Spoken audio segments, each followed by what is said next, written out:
Hey guys, it's me, Tori, with the Naked Gardeners, Miss Naked Gardener, and I'm going to show you today what I'm doing with my carrots. I have been preparing a few little things, and I'm going to show that to you right now. So here's my mess, but I am planting carrots, and I have a few different, I'll show you which ones I'm doing, but 1/4 cup of water to 2 tablespoons of the cornstarch. I'm putting it in this little dipping saucer, and then I am putting my seeds in. I'm putting around 60 in here. This is for me for a bed. I will do some thinning of them when they start to come up, because the ideal is to have them 1 inch apart. But this is the last of the ones I'm putting together. This is the Chantenay red cord carrot. Instead of showing you the labels, let me show you the pictures. So this is the one I just said, the Chantenay red cord. And I'm going to do some of these, the Calliope blend, Black Nebula. What I thought was cool about that is that it's high in anthocyanins, which is very, very healthy for you. That's why I kind of tend to go to the deep colors. I'm doing this Kyoto red. It has a sweet flavor. That was one of the reasons I wanted to do this one. And the Cosmic Purple. I'm just kind of double checking as I get these. It didn't have any particular thing that it was high in, just that it has that bright purple skin. And then the purple dragon, which has been a favorite. I have tried growing every year.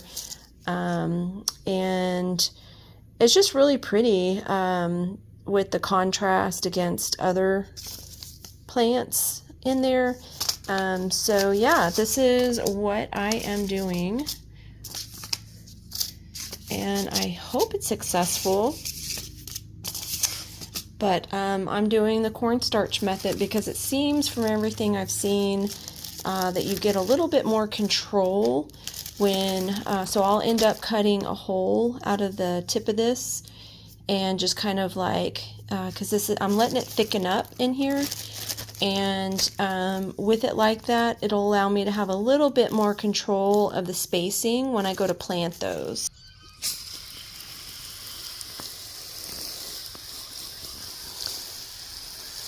So yesterday, I put some Saturday lime, a bag of black cow, and just a bag of organic soil in here, and I aerated it because with carrots you want your dirt to be as free and movable as possible. I'm soaking it now. I probably should have showed you before, but so this dirt, okay, so right underneath here, so this dirt is very loose. You do not want compact dirt with carrots, like at all. I use this tool by the Mindful Farmer to break up the soil for this bed. And I also, aside from putting the Saturday lime, and let me explain, I put the Saturday lime in here because there's a lot of ants in here, and the ants really can affect things, so I put that in there and mixed it in before I added some of our rabbit poop. Is a good cold manure to help the soil be fertilized, and that's something I will add as time goes on. I probably could have put 2 more bags of soil in here. I probably will add some more, because after we get a few rains, it tries to sink down. Now this bed, this is a Bagaro raised bed. We actually do have an affiliate link that you can get a discount on these beds, and I will, it's actually in the show notes below, but I will highlight it for anybody that likes these beds. It's a really fair price. What's wrong? He was processing a rabbit, and oh, it's beating. Is that her heart? Oh, wow. I did it. It's just the nerves. Huh? It's just the nerves. Yeah. And her nervous system. He doesn't like blood, so any of you that think you can't do this man would have never, ever, ever processed animals in his previous life. And he's not doing this because he married me. Like, this is what he wanted to do. I can't hear you because of my earphones in. I know, so I can get away saying anything I want. So anyway, coming back to this, it's very important to keep the soil very, very loose, and you can control it better if it's in a raised bed method. As we age in place, raised beds, it's going to be easier on our backs, but I will say our garden over there that we have in ground, and we never did in ground before coming here, we always had above ground. We have had a lot of success in doing the no-till method and having pest pressure reduce because of our growing methods. While I'm in the garden, I'm always finding these tags, and in a video not too long ago, somebody asked me when I mentioned how I clean these, and I realized that it's probably information people would like to know. So right now, my tried and true method as I find these is I just kind of like get a handful as I find them. Let me show you what I do with them. With all of the canning and preserving I do, I always have these quart jars on hand. And what I do is I always fill it up with some water and just like a pinch of some bleach. And I leave them in there and I just soak them. There's some in here, let me see,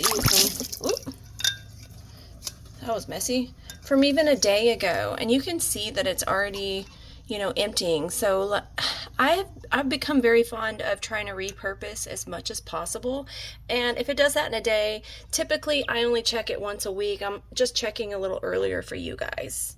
But that's how I clean my tags. Hey guys, it's the next day. I am going to go ahead and get those carrots planted soon. I did decide to put another trellis system here because this year, after doing so well the last 2 years with the Persian pickling cucumbers, I decided this year I wanted to compare them to the Boston pickling because people have said a lot of great things about them and I want to do a head-to-head comparison. So I am setting up this trellis to mirror the one in the back right there. And I need to put fresh dirt down for that too because they just started to germinate and I know that we're probably going to have to transplant those pretty soon. I don't know that I'll be using all of those bags, but this is where I have been putting the Persian cucumbers that I do all my pickles with. And this year I decided, aside from adding another comparison line, to add another flavor because currently I've been doing a zesty pickle and it's been pretty popular. A lot of people like it. I did that because if nobody else liked it, at least we would eat it because we like it. I think I am going to add another one because our grandbaby, it's a little too spicy for her. So I think I'm going to do my next recipe, and I'll probably do it with both the Persian and the Boston, and compare that is going to be a garlic dill. So I want to do a garlic dill and then my zesty pickles, and that's why I'm trying to increase the amount that I have.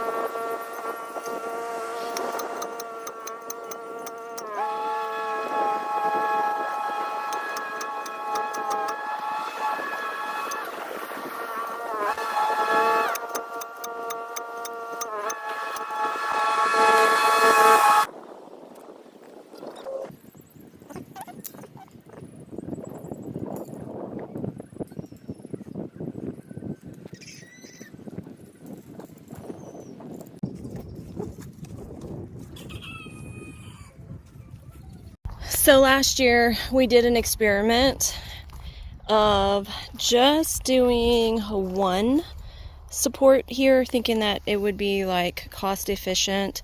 And what did you think about that experiment, babe? Definitely not a good one. And what was it that you noticed that was like the worst thing about it?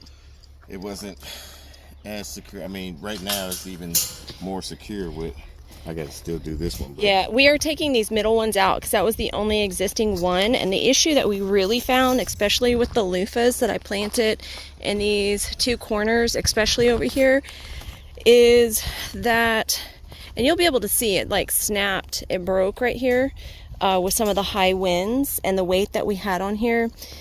So this is kind of like warped and bent, but it's still going to be a functional trellis for us to use. I think Sydney plans to put some tomatoes here. Another issue from last season for anybody that followed along is that this tree fell. It fell down on this trellis. This trellis is actually doing pretty good. It's one of the ones that originals that we did the double stakes here. But look at this one that wasn't even the direct hit with just one each, and it really got bent and warped up. So that really messed us up last year. So yeah, lesson learned. We're never going to do that again. Okay, over to the carrot bed that I have been preparing. You'll notice that there are some tomato plants here. Mr. Naked Gardener, like last year we were thinking about doing like nasturtium and having it go up and cover our compost. This year I'm feeling like I just want to use what I have. I really like tomatillo sauce, so I've got some tomatillo plants here that I am going to put on each corner in the back, and then these sweet tomato plants in the middle. And these just get really bushy and sometimes a little out of control, so I thought it would be good for this area to kind of create a space. What I did last year with the nasturtium didn't work. I know that these do get big and bushy, so I want to try to make it work this year. Since yesterday evening, I have soaked this a few times. Let me get these out of here. And let's see. Just before I did everything in this bed, I did have the chickens. They're netting around here, and they really did a good job at cleaning up this area and cleaning up the bed before I added all of that extra soil into it. Now this cardboard, I'm going to get it up out of the way. Hang on here.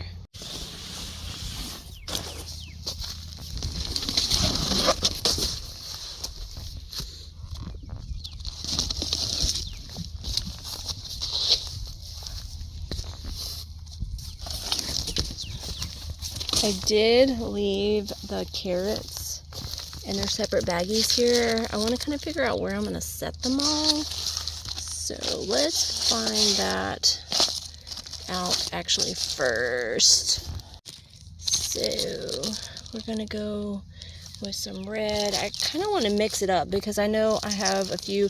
So like the cosmic purple carrot.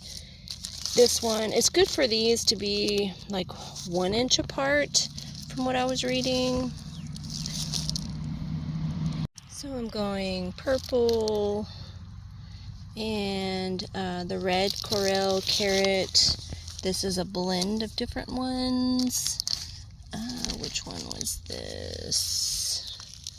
This was the Black Nebula. And what do we have here? Oh, this is another coyote red. I need to make space for one more, so I think I'm gonna scooch these down. 3, 4, 5. And then this is the purple dragon. That gives us a little bit of a mix.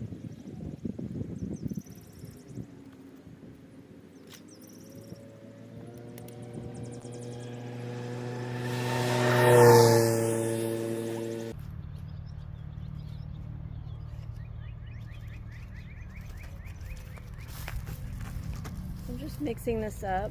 I didn't bring any scissors out here, or my neck knife, which I usually have on me. And I am gonna pick up that trash. Trolls, chill. So I'm trying to loosen it up a little bit.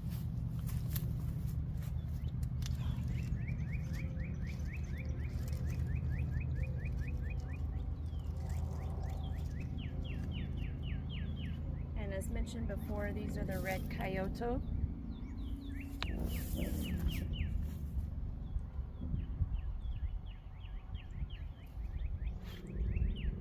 I have the hole on that side of the bag, and I'm just going to kind of like drip it down.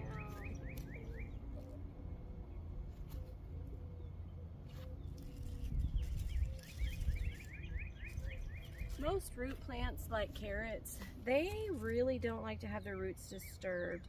Recently I saw at a nursery that they had carrot starts available. Honestly, I would not do that. Carrots do better direct sown. They don't like to have their roots disturbed, and it can stop their growth. In the experience that I've had, Sydney has tried to grow carrots successfully. I'm the first one of the two of us that have had some success, and the success I've had is what I am showing you here, because I did not show that before. I'm just trying to make sure that all the carrot seeds are like down in the water mixture. I'm getting it everywhere. Okay.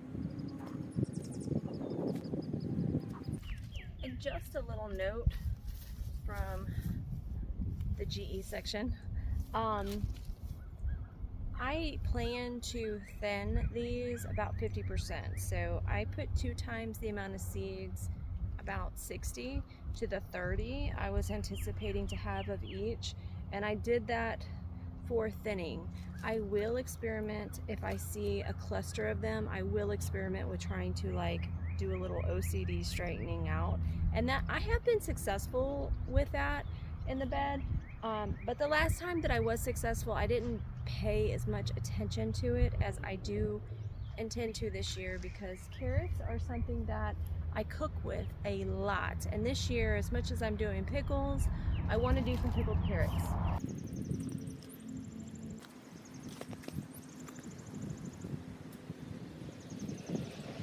And this is the last one. There's a lot of clumps in this. It was the first one I put together, the Cosmic Purple.